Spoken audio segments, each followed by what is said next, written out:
bakunzi bacu turabaramukije twifuriza n'amahoro y'Imana. Uno munsi ikiganiro cyacu tuza kuyaga ingene umuntu ashobora gukora umugambi ataburyo afise. Ashaka kuvuga ati ntibishoboka, ariko no munsi nicyo kintu tuyagako, kandi turaza kubona yuko bishoboka ko umuntu akora umugambi afise amahera ubusa, afise zero francs. Icyo tuza kuyagaho uno munsi. Hanyuma wese turabaha ikaze mbere y'ingene umuntu ashobora kwitunganiriza umugambi ataburyo afise. Icya mbere no kuwusengera. Urafise umugambi kanaka, ikintu cya mbere no guhanura nuko wowusengera umugambi wawe, ugaca bugufi rwose ukavuga ati Mana nakweretse iyi projet yanje, nshaka gukora projet, ni projet izogirira akamaro abantu, ikangirira akamaro na jewe, ukayishira mu maboko y'Imana, ndetse n'Imana ukayitanguza mu migambi yawe. Projet yawe ukayereka Imana uti Mana ndayikweretse, ngiyi ndayigushize mu biganza, urayihezagira, yifuza kuzoyikora igafasha abantu benshi, ngiyi ndayikweretse Mana. Icyo ni ikintu cya mbere ukwiye gukora. Ukwiye gufata projet yawe ukayisengera, ukayishyira mu maboko y'Imana kugira bizokunde. Kandi kugira utabe umugambi si kuvuga ngo ufite amamiliyoni n'ibiki, oya, ufise iyerekwa umugambi wawe urashobora kuwukora. Ufise iyerekwa nimba cyaraje mu mutwe, menya ko gishoboka. Ushoboye kucyumvira, menya ko gishoboka. Umugambi wawe rero wereka Imana, uwusengere uti Mana ndakweretse uno mugambi wanjye, uzofashe kugira ndawukore, basavye intervention yawe Mana. Intambuko ya kabiri kugira ukore umugambi ataburyo ufise nuko umugambi wawe canke projet yawe woyandika ahantu. Ushobora kuba ufise agakaye canke agakarne canke agenda, urashobora gufata umugambi wawe ukawandika ufise uwo mugambi nuku bizogenda. Fata ivyo vyumviro vyose vy'umugambi wawe, ico kintu cose wumva mu mutwe cotuma umugambi wawe ukomera, uguma wiyumvira. Kenshi ufise umugambi uguma wiyumvira utuntu twokomeza. Hari igihe kazubura kandi wicaye ahantu ukaza wumva karaje. Fata rero ivyo bintu vyose wumva vyotuma umugambi wawe ukomeza, uzuravyandika ahantu, kubera nutavyandika uzovyibagira, kandi umaze kuvyibagira urumva umugambi wawe uzoba uriko urafutangana. Ariko fata ivyo vyumviro vyawe vyiza vy'umugambi wawe uvyandika ahantu neza, uvyandika ahantu uti uno musi yaje iciyumviro iki n'iki, reka ndacandike. Uno musi yaje iciyumviro iki n'iki kugira nkomeze umugambi wanje, reka ndacandike.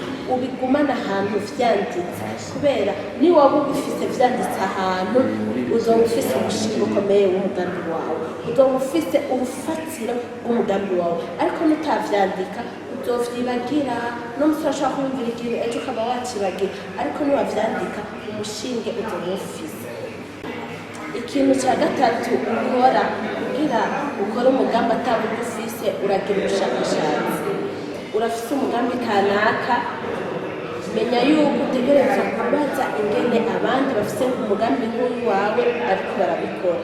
Nubaza gusa, urashika n'aho bakorera ukagenda ukabaza ibintu vyose, information yose yerekeye umugambi wawe ukayabaza. None nk'akarorero ufise umugambi wo korora inkoko, sinzi umugambi ufise, ushobora kuba ufise n'uwundi mugambi. Ufise umugambi wo korora inkoko, none ko wicaye ngaho, inkoko zirya iki? Urabizi ibyo zirya, zigwarira iki, bazivura gute, bigwa gute? Nuko ufise umugambi uragira ubushakashatsi mu mugambi wawe, ukagenda mu masoko iyo zigurirwa ukabaza inkoko bazigura gute, ukagenda ahantu umuntu atunze inkoko ukabaza inkoko zirya ibiki, zivugwa gute, zigurwa gute. Ivyo vyose ukavyegeranya, ukamenya uti umugambi wanje ndiko ndakora ndafise ibintu vyose bizotuma ndawukomeza. Kubera niwicara ngaho atakintu na kimwe uzi ku mugambi wawe, ntushobora kuvuga ko umugambi wawe uriko urawukora. Uriko urawukora gute? Utariko urawukurikirana, utariko urabaza vyose, ibishoboka n'ivyahe, ibidashoboka n'ivyahe ku mugambi wawe. Umva niwicara ngaho bizoba vyitwa ata mugambi ufise, kubera uzoba uriko urawukurikirana ufise umugambi, uragira ubushakashatsi bwose. Ikintu cyose uzokenera ukagenda ukakibaza. Sima kugenda ugiye kugura, oya, kubaza gusa ama information ibintu byose ukaba ufise ngaho mutwe kugira umugambi wawe ukomeze. Ikintu cya kane wokora iyo ufise umugambi ataburyo ufise nuko urondera uburyo burya baraburondera kandi uburyo burondeye burazi. Uburyo burondera gute? Twumvikanye yuko watanguye umugambi wawe ufise ubusa amahera z'aho niyo watanguje, ariko ubu harageze projet yawe igeze kure, warayisengeye, warayanditse, waragize documentation, urabaza ama information yose yerekeye projet yawe. Ubu rero hageze ikibazo cy'uburyo. Uburyo no buronka gute? Ufite projet niniya cyangwa ufite gatoya, uburyo no buronka gute? Ingene worondera uburyo atagufise. Icyambere nuko utangura kuziganya utwo duke nyene turaronka, utuziganye naho ribijana naho amajana abiri naho abasensa, urashobora kuziganya utuntu duke ukazura tuziganye.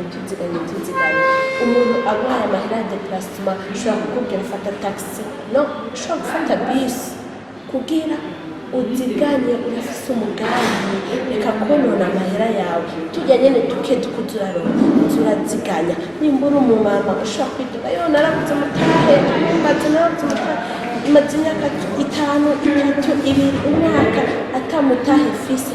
Oya, ziganya mu kwambara ugiye kugura impuzu, ziganya amahera makeya uzakoresha umugambi wawe. Ibintu byose urakora ziganya,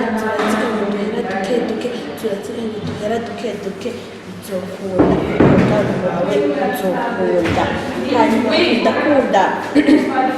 ndakunda abana b'Abisirayeli cyane, barabigisha ikintu cyo kuziganya bakiri batoyi cyane, kuva tukiri utwana dutoyi cyane baraduha education, baratwigisha uti muzoziganye. Bakura bazi yuko bategereza kubaho baziganya, naho tuba duke kiri umwana nta mahera y'umushoro, ariko kuva bakiri bato barabigisha umugenzo wo kuziganya. Natwe umugenzo mwiza wo kuziganya tuwufate nka nkama, ko bashobora kudufasha tugakora imigambi yacu kandi ataburyo twari dufise. Kubera iki? Twaraziganyije duke ukazosanga cyarabaye ikintu kininiya cyane. Ego nuko tuziganye kugira umugambi wacu uzokunde, turonke uburyo tuwukore. Ikintu cya gatanu wokora ifise umugambi ataburyo ufise ni gutangura. Twavuganye icya mbere, twavuganye icya kabiri, icya gatatu, icya kane, ubu tugeze ku ntambwe ya gatanu. Hageze gutangura umugambi wawe, reka kwicara, reka kurera amaboko, hageze gutangura. Tugejeje kuvuga yuko icya kane ari kuziganya. Uraziganya utuntu duke sinzi ushobora kuba ufite nka kezire cyangwa verire, uduhera duke, ariko urashobora gutangura umugambi wawe. Ku karere twihaye ko korora inkoko ni ukwigwa ngaha. Ugasimaka ugenda ugura inkoko 100, inkoko 50, inkoko 100, uzubakira uruzu rungana. No, ayo mahera nyene ufise, genda ugura inkoko, genda ugure 2 canke 3, umugambi wawe utangure. Erega hageze gutangura, cyangwa Imana aratubwira n'amatanguriro yawe yoba matoya, Uhoraho azoyakomeza. Naho utuntu twawe naho utangura dutoya, tangura uko nyene, utwo tuntu nyene ufise duke, tangura umugambi wawe. Umugambi wawe ni mwiza, uzotuma abantu bafashwa, uzotuma abantu bafungura, uzohakaza abantu. Imana rero nimba yashize muri wowe mugambi, reka kuyicarako, reka kuvuga narabuze cyangwa ndindira ibintu byinshi cyane rwose. Oya, tangura. Imana kandi izobihezagira, Imana izohezagira ibikorwa by'amaboko yawe. Imana ibihezagira cyane.